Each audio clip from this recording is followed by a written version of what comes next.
नमस्कार, मी सुवर्णा जोशी. 2च्या बुलेटिनमध्ये आपल्या सगळ्यांचं स्वागत. बातमी सुरुवातीला पुण्यामधून मोठी बातमी आहे. 1 एप्रिलपर्यंत लॉकडाऊन लावण्यात येणार नाही पुण्यात, असं उपमुख्यमंत्री आणि पुण्याचे पालकमंत्री अजित पवार यांनी स्पष्ट केलं. मात्र जर पुण्यात 1 एप्रिलपर्यंत कोरोनाग्रस्तांची संख्या कमी झाली नाही, वाढतच राहिली, तर मात्र कठोर निर्णय घ्यावे लागतील. त्यामुळे कोरोनावर नियंत्रण मिळवण्याकरता 2 एप्रिलपासून लॉकडाऊन लावावा लागेल, असे संकेत अजित पवारांनी दिलेले आहेत. पुढच्या शुक्रवारी पुन्हा कोरोना संदर्भात आढावा बैठक घेण्यात येईल. त्यात लॉकडाऊनचा निर्णय घेतला जाईल किंवा त्याविषयी स्पष्टता केली जाईल, असं अजित पवार म्हणाले. पुणे जिल्ह्याचा, पुणे शहराचा आणि पिंपरी चिंचवड शहराचा आढावा आमदारांच्या उपस्थितीमध्ये मंत्री महोदय दिलीप वळसे पाटील, राज्यमंत्री दत्ताभाऊ भरणे आणि महापौर जिल्हा परिषद अध्यक्ष यांच्या सगळ्यांच्या उपस्थितीमध्ये सगळ्या अधिकाऱ्यांच्या बरोबर चर्चा करून त्या ठिकाणी घेतला.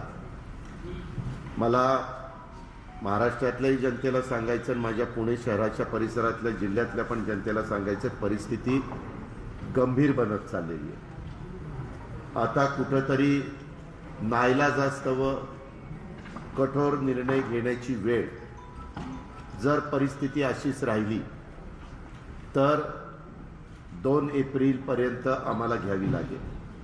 माझी आजही तमाम नागरिकांना, जनतेला आग्रहाची विनंती आहे की जे नियम ठरवून दिलेले आहेत त्या नियमाचं कृपा करून सर्वांनी पालन करावं. पुढच्या शुक्रवारी निर्णय त्याच्या संदर्भातला होईल, लॉकडाऊनच्या बद्दल काय करायचं. पण ही जर संख्या 5-6 दिवसामध्ये कमी न होता रोजच वाढत गेली तर मग मात्र तो कठोर निर्णय नाईलाजास्तव घ्यायची अजिबात इच्छा नाही. परंतु आज सगळ्यांच्या बोलण्यामध्ये आलं की कुठंतरी ह्या दुसऱ्या लाटेला जर तुम्हाला ब्रेक द्यायचा असेल, ही साखळी तोडायची असेल तर त्याशिवाय गत्यंतर नाही, असं वैद्यकीय क्षेत्रातल्याही मान्यवरांचं मत आलं. अमरावती जिल्ह्यातील मेळघाट व्याघ्र प्रकल्पाच्या वनपरिक्षेत्रामध्ये कार्यरत आरएफओ दीपाली चव्हाण या महिला अधिकाऱ्यानं शासकीय निवासस्थानी गोळी झाडून घेत आत्महत्या केली. आत्महत्येपूर्वी लिहिलेल्या पत्रात अधिकाऱ्याच्या जाचाला कंटाळून आत्महत्या करत असल्याचं तिनं लिहिलं आहे. या प्रकरणी मेळघाट व्याघ्र प्रकल्पाचा डीएफओ विनोद शिवकुमार याला पसार होत असताना अटक करण्यात आली आहे. तिने या विनोद कुमार विषयी तिचे वरिष्ठ अधिकारी रेड्डी यांच्याकडे तक्रार सुद्धा केलेली होती. विनोद कुमार यांच्याकडून काय काय त्रास होतो याची पूर्ण कल्पना देण्यात आलेली होती, पण त्यांनीही दुर्लक्ष केलं. त्यामुळे जनरेटा असा आहे की रेड्डी यांच्यावरही कारवाई झाली पाहिजे. अमरावती गुन्हे शाखेच्या पथकानं शिवकुमार याला अटक केली आहे. शिवकुमार याच्यावर आरएफओ दीपाली चव्हाण यांना आत्महत्येस प्रवृत्त करण्याचा आरोप आहे. दिवंगत अधिकारी दीपाली चव्हाण यांनी सुसाईड नोटमध्ये काय लिहिलंय त्यावर नजर टाकणार आहोत. डीएफओ विनोद शिवकुमार गावकऱ्यांसमोर शिवीगाळ करतात. डीएफओ शिवकुमार रात्री बेरात्री भेटायला बोलावतात. मनाप्रमाणे केलं नाही तर निलंबित करण्याची धमकी देतात. गर्भवती असतानाही 3 दिवसांच्या ट्रेकवर मला पाठवलं गेलं. ट्रेकमुळे माझा गर्भपात झाला. कामं केल्यावरही अनेक बिलं काढली गेली नाहीत. डीएफओ शिवकुमार यांची अनेकदा तक्रार केली, पण अप्पर पीसीएफ रेड्डी यांनी कारवाई केली नाही.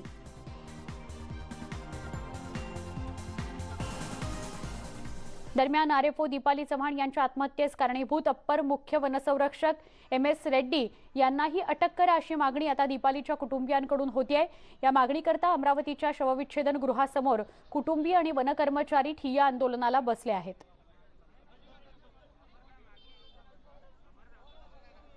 तर या प्रकरणाची चौकशी केली जाईल आणि कोणी दोषी आढळलं तर कारवाई होईलच, अशी प्रतिक्रिया उपमुख्यमंत्री अजित पवारांनी दिली आहे.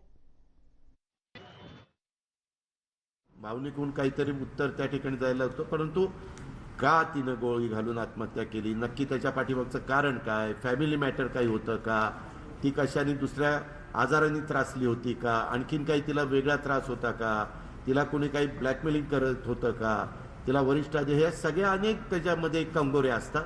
त्याची शहानिशा केली जाईल आणि नक्की त्याच्या पाठीमागचं कारण काय हे देखील पाहून जर कोणी दोषी असेल तर त्याच्यावर कारवाई केली जाईल. मुंबईतील आगीत मृतांचा आकडा 10 वर गेला। यातील काही जण व्हेंटिलेटरवर होते। आग लागल्यावर वीज पुरवठा खंडित झाला आणि त्यांना अन्य रुग्णालयातील आयसीयू मध्ये हलवण्यात वेळ लागला। मुख्यमंत्री उद्धव ठाकरेंनी दुपारी 1च्या दरम्यान रुग्णालयाला भेट दिली, म्हणजे घटनास्थळाला भेट दिली।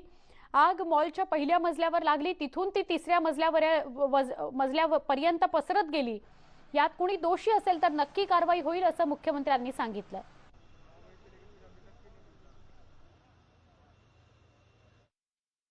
हॉस्पिटलमध्ये बाकी रुग्ण होते त्यांची सुटका केली आणि व्हेंटिलेटरवरती जे रुग्ण होते त्यांची सुटका करायला थोडासा अवधी लागला आणि दुर्दैवाने त्यांचा मृत्यू झाला।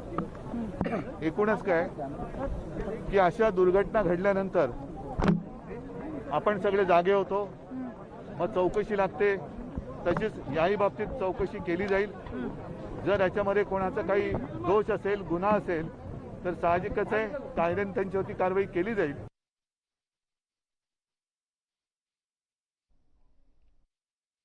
कोरोना का संकट बढ़ रहा है, उस वक्त भी बढ़ रहा था। अपनी जितनी सारी आरोग्य के लिए व्यवस्था है वो उस वक्त कम पड़ रही थी। बेड्स नहीं मिल रहे थे, ऑक्सीजन नहीं मिल रहा था, वेंटिलेटर्स नहीं मिल रहे। सनराइज या हॉस्पिटलच्या ठिकाणी घटनास्थळी विधानसभेचे विरोधी पक्षनेते देवेंद्र फडणवीस पोहोचलेले आहेत। प्रसार माध्यमांनी त्यांच्या आजूबाजूला गराडा केलाय, ते प्रसार माध्यमांशी बोलतायत आणि अर्थातच अग्निशमन अधिकारी, पोलीस यांच्याकडून माहिती घेण्याचा प्रयत्न करतायत। या मॉलच्या 3ऱ्या मजल्यावर रुग्णालय होतं। सनराइज हे रुग्णालय, कोरोनाचं ते रुग्णालय होतं। भांडूपचा हा मॉल आहे। 10 जणांचा मृत्यू झालाय। मृतांचा आकडा अजूनही वाढू शकतो।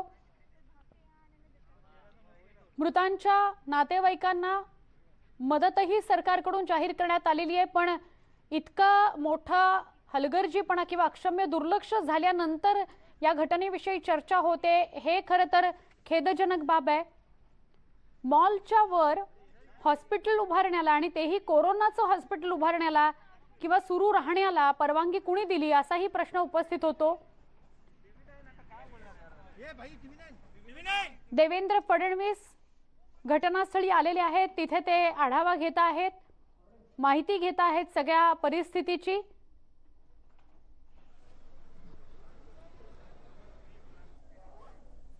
दिवसभरातल्या एका मोठ्या घडामोडीकडे आपण वळूया। गेल्या 10 दिवसांपासून व्हिडिओ कॉन्फरन्सिंगद्वारे सुरू असलेली मराठा आरक्षणाची सुनावणी आज संपली। मराठा आरक्षणाच्या बाजूने आम्ही सुप्रीम कोर्टात चांगले मुद्दे मांडलेले आहेत, त्यामुळे मराठा आरक्षण सुप्रीम कोर्टाकडून कायम ठेवलं जाईल अशी अपेक्षा आहे। सुनावणी संपली असली तरी निकाल कधी येईल हे सांगणं कठीण आहे, पण आता मराठा आरक्षणाचा सोक्षमोक्ष होईल अशी भावना आरक्षणाचे याचिकाकर्ते विनोद पाटील यांनी मांडली। सुप्रीम कोर्टाने निर्णय आरक्षित ठेवलेला आहे, रोखून धरलेला आहे आणि तो होळीनंतर सांगितला जाईल, स्पष्ट केला जाईल असं समोर येत आहे। मुंबई हायकोर्टामध्ये जे मुद्दे चर्चेला आले होते, सातत्याने तेच मुद्दे पुन्हा एकदा त्या ठिकाणी चर्चेला आले होते, त्यामुळे मुंबई हायकोर्टामध्ये याचं उत्तर तयार होतं। त्याच्यामध्ये अजून चांगल्या पद्धतीने मांडणी करण्याचा प्रयत्न मी देखील समाजाच्या वतीने आम्ही सर्वांनी केलेला आहे। आता ही लढाई अंतिम टप्प्यात आलेली आहे। भरपूर संघर्ष याच्यामध्ये झाला आहे। 50पेक्षा अधिक युवकांनी बलिदान दिलं आहे। समाज संपूर्ण रस्त्यावर उतरला होता आणि या लढाईचं एक वैशिष्ट्य मला आपल्याला जर सांगायचं ठरलं की लढाई नुसती मराठा तरुणांच्या पुरती राहिली नव्हती, याच्यामध्ये इतर समाजाचं देखील सहकार्य फार मोठ्या प्रमाणात आहे। सर्व काही वकील मराठा नव्हते, न्यायमूर्ती काही मराठा नाहीये आणि जे काही ताकद अधिकार। पुन्हा जातोय भांडूपला, देवेंद्र फडणवीस बोलतायत। घटनास्थळावर आहेत। सनराइज हॉस्पिटलला आग लागली, 10 जणांचा मृत्यू झाला। देवेंद्र फडणवीस बोलतायत।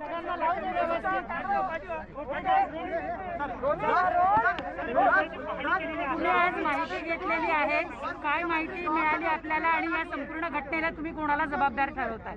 बघा, पहिल्यांदा तर झालेली घटना अत्यंत गंभीर आहे।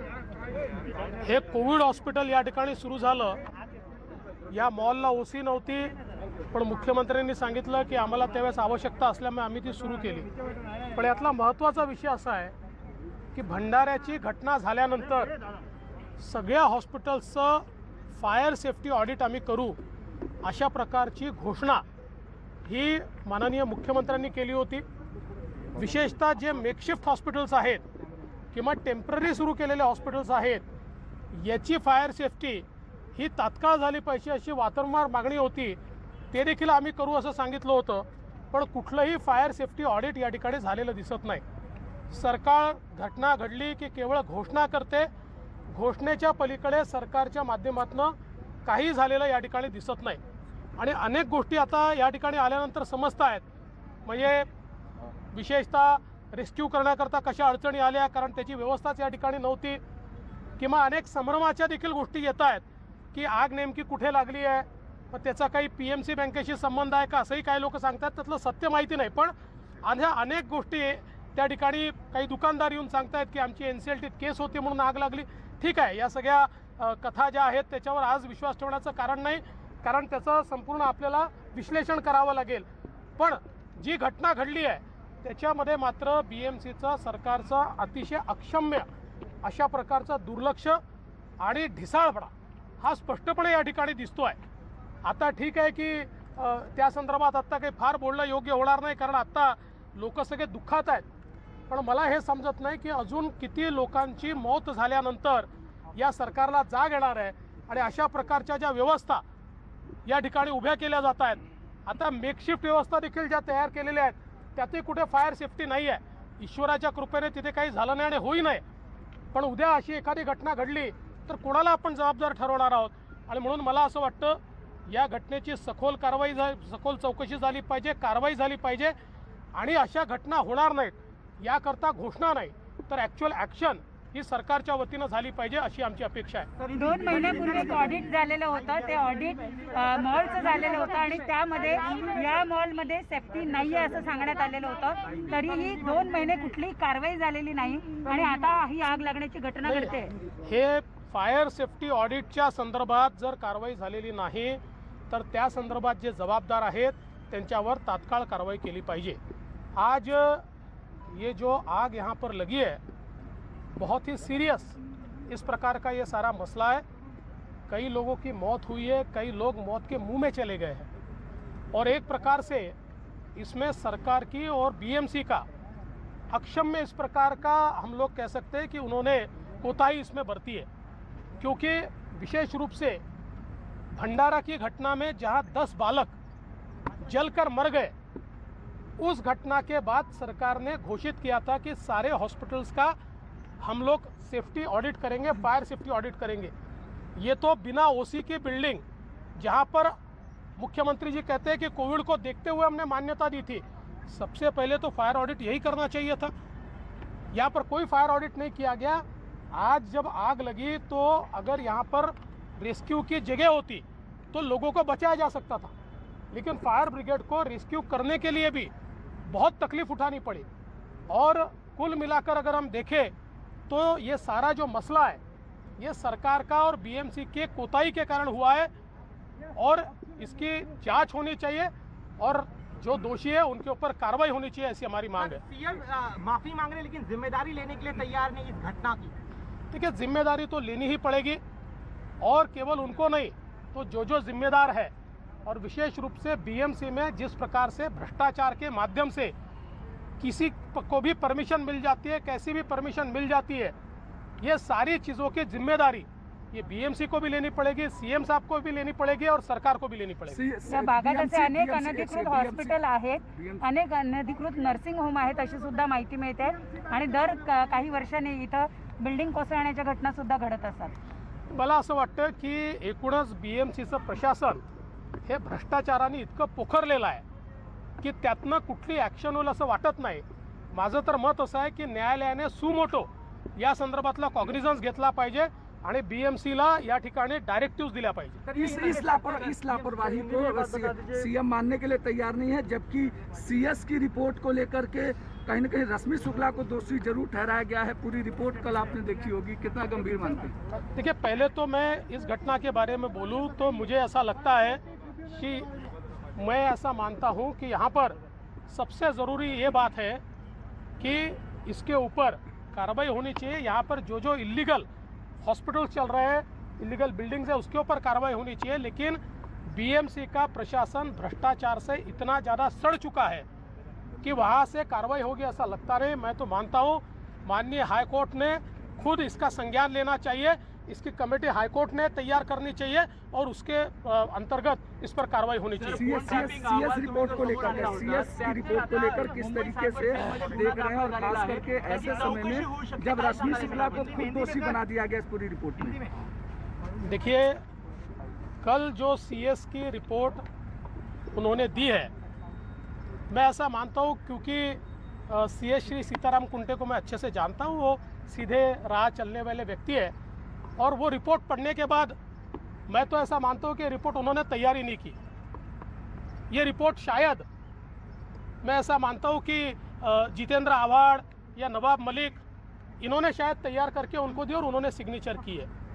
इसका कारण ये है कि इस रिपोर्ट में इतनी फैलसीज है। सबसे पहली फैलसी क्या है, तो वो ये है कि ये रिपोर्ट ऐसे कहती है कि जब नेशनल सिक्योरिटी का मुद्दा, पब्लिक ऑर्डर का मुद्दा ये उपस्थित होता है, तभी इस प्रकार से टैपिंग किया जा सकता है और हमको गलत बताकर हमारे से परमिशन ली। मैं ऐसा मानता हूं कि अगर आप जो टेलीग्राफ एक्ट है इसमें टैपिंग के बारे में जो पैराग्राफ वो पढ़ेंगे, उसमें स्पष्ट रूप से कहा है कि incitement of commencement of offence, मतलब कोई भी गुनाह अगर होने वाला है ऐसी जानकारी होगी तो टैपिंग किया जा सकता है। लेकिन उतनी लाइन इस रिपोर्ट में काट दी गई, मतलब ये रिपोर्ट ही फैब्रिकेट हो रहा है, उतनी लाइन ही काट दी गई है। मैं सवाल पूछना चाहता हूं कि एसीबी जिस समय टेलीफोन टैपिंग करती है उस समय कौन से कानून के तहत करते हैं? इसी के तहत करती है, incitement of commencement of offence, और इसलिए वहां नेशनल सिक्योरिटी नहीं होती, भ्रष्टाचार का मुद्दा होता है। दूसरा, ये जो रिपोर्ट है, इस रिपोर्ट में ये कहा गया है कि भाई रिपोर्ट खुले होने से कई अधिकारियों के ऊपर उसमें आँच आई या उनको बदनामी सहन करनी पड़ी। मैं सवाल पूछना चाहता हूँ, रिपोर्ट खुला किसने किया? मैंने तो केवल कवरिंग लेटर दिया था। इस रिपोर्ट को खुला किया मंत्री श्री नवाब मलिक इन्होंने किया। कई पत्रकारों ने उन्होंने भेजा हुआ रिपोर्ट मुझे भेजा कि नवाब मलिक जी ने ये मुझको रिपोर्ट भेजा है, और आप लोगों ने भी टीवी चैनल पर दिखाया कि नवाब मलिक जी ने रिपोर्ट वहाँ पर पब्लिक किया। तो रिपोर्ट पब्लिक करने का काम तो नवाब मलिक जी ने किया है। और तीसरी इसमें सबसे बड़ी फैलेसी ये है कि ये जो कहा जा रहा है कि ये तो ट्रांसफर हुई नहीं, मैं तो केवल नवाब मलिक जी ने जो 5 पन्ने दिए हैं उसमें 12 ट्रांसफर्स ऐसी है, 12 कि जो कन्वर्सेशन में भी आती है और वो ट्रांसफर भी हुई है। तो इसलिए ये कुल मिलाकर रिपोर्ट जो है, ये रिपोर्ट एक ढकोसला है। ये रिपोर्ट जो है ये कोर्ट में टिकने वाला नहीं है, और हमारे पास तो अब इस रिपोर्ट के खिलाफ इतनी इन्फॉर्मेशन है, जब उचित समय आएगा तो कोर्ट में वो सारी इन्फॉर्मेशन हम निश्चित रूप से पेश करेंगे। कहने पर इस तरीके की चीजें तैयार की गई थी, समोर आणल्यानंतर गुन्हा दाखल होतो मुंबई सायबर क्राईम मध्ये, तर त्याच्याकडे तुम्ही कसं बघता, कारण त्याची चौकशी होणार? असं आहे की काल माननीय जे आपले सचिव आहेत, मुख्य सचिव श्री सीताराम कुंटे यांनी जो रिपोर्ट दाखल केला आहे, मी सीताराम कुंटेंना अनेक वर्षापासून ओळखतो, ते सरळ मार्गी अधिकारी आहेत, त्यामुळे असा रिपोर्ट ते तयार करतील असं मला वाटत नाही। माझं तर मत आहे की हा रिपोर्ट हा श्री जितेंद्र आव्हाड किंवा नवाब मलिक यांनी तयार केला आणि कुंटे साहेबांनी केवळ त्याच्यावर सही केली आहे। याचं कारण सांगतो, रिपोर्टमध्ये इतकी फॅलसी आहे, इतक्या चुकीच्या गोष्टी या रिपोर्टमध्ये आपल्याला पाहायला मिळतात। पहिली गोष्ट, त्यात असं सांगण्यात आलेलं आहे की नॅशनल सिक्युरिटीचा मुद्दा असला तरच अशा प्रकारचं टॅपिंग करता येतं। परमिशन मागितली होती सांगितलं आहे, पण ते नॅशनल सिक्युरिटीचा मुद्दा नव्हता। हे अतिशय चुकीचं आहे। जाणीवपूर्वक कशाला परमिशन दिली जाते याची शेवटची ओळ गाळून या रिपोर्टमध्ये टाकण्यात आली, आणि शेवटची ओळ अशी आहे की त्या ठिकाणी इन्साइटमेंट ऑफ कमिशन ऑफ ऑफेन्स, म्हणजे कुठलाही ऑफेन्स होणार आहे असं जर वाटलं तर टेलिफोन टॅपिंग करता येतं। एसीबीला, अँटी करप्शन ब्युरोला टॅपिंगची जी काही अधिकार दिले आहेत ते याकरताच दिलेले आहेत की जर करप्शन होत आहे आणि त्यातनं ऑफेन्स होणार आहे असं माहिती असलं तर अशा प्रकारचं टॅपिंग करता येतं। त्यामुळे जाणीवपूर्वक चुकीचं केवळ सोयीचं हे त्याच्यामध्ये कोट केलं आहे। दुसरं त्यात असं म्हटलेलं आहे की रिपोर्ट बाहेर आल्यामुळे अनेक अधिकाऱ्यांना मानसिक याला समोर जावं लागत आहे. आता रिपोर्ट बाहेर कोणी आणला? मी तर केवळ 2 पानं दिले होते, बाकी सगळा रिपोर्ट सील्ड एन्व्हलपमध्ये मी सन्माननीय केंद्रीय गृह सचिवांना दिला. हा रिपोर्ट पत्रकारांना दिला नवाब मलिक यांनी, आणि पत्रकारांनी स्वतःही सांगितलं आणि आपल्या अनेक चॅनलवरही दिसलं की नवाब मलिक साहेबांनी रिपोर्ट पूर्ण फोडून त्या ठिकाणी आणि त्यातली 5-6 पानं ही त्यांनी लोकांना दिली. त्याच्यामुळे खरं म्हणजे हा रिपोर्ट जो बाहेर आला, किंवा कोणाला जर मानहानी सहन करावी लागत असेल तर ती त्यांच्यामुळे. तिसरी महत्त्वाची गोष्ट, या रिपोर्टमध्ये असं म्हटलं आहे की त्या बदल्या झाल्याच नाही आहेत. नवाब मलिक साहेबांनी जो रिपोर्ट फोडला आहे तेवढाही रिपोर्ट बघितला तर त्यातल्या जवळजवळ 11-12 बदल्या ज्या आहेत त्या बदल्यांचा उल्लेख जो 6.3 GB डेटा आहे त्या डेटामध्ये त्या ठिकाणी येतो आहे. आणि सगळ्यात महत्त्वाचं असं आहे की या संदर्भात डीजींनी स्वतः, तत्कालीन डीजी यांनी स्वतः CID इन्क्वायरी करा असं स्पष्ट लिहिलेलं असताना ती CID इन्क्वायरी कोणी थांबवली हा देखील यातला प्रश्न आहे.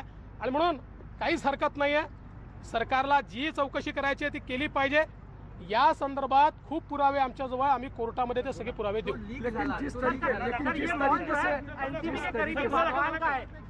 देखिए अभी ये मॉल किसके करीबी का है, इसके ऊपर जाने की जगह जो भी होगा, जिसका भी होगा, उसके ऊपर कार्रवाई होनी चाहिए.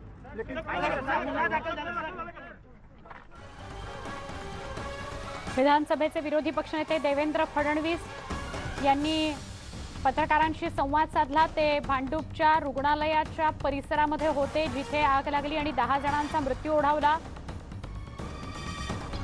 महापालिकेच्या अधिकाऱ्यांवर कारवाई झाली पाहिजे. ज्यांचं दुर्लक्ष झालेलं आहे त्यांनी जबाबदारी स्वीकारली पाहिजे. मुख्यमंत्र्यांनी सुद्धा जबाबदारी स्वीकारली पाहिजे. या घटनेमध्ये 10 जणांचा मृत्यू झालेला आहे, ही गंभीर बाब आहे असं देवेंद्र फडणवीस म्हणाले. पत्रकारांनी त्यांना फोन टॅपिंग आणि रश्मी शुक्ला यांच्यावरचे आरोप आणि होणारी कारवाई यावर प्रश्न विचारला असता त्यांनीही थेट उत्तरं या सगळ्याला दिली आहेत. इथेच थांबतोय. काही क्षणामध्ये पुन्हा ताज्या घडामोडींसह भेटूया. पहा फक्त न्यूज18 लोकमत. जाताना फक्त एक आवाहन करतो, कुठल्याही परिस्थितीमध्ये सावधानता बाळगणं आता गरजेचं झालेलं आहे. मास्क लावा, सॅनिटायझेशन स्वतःचं करत राहा, आजूबाजूला घराचं करत राहा आणि सोशल डिस्टन्सिंग पाळा, एवढं आवाहन न्यूज18 लोकमत कडून.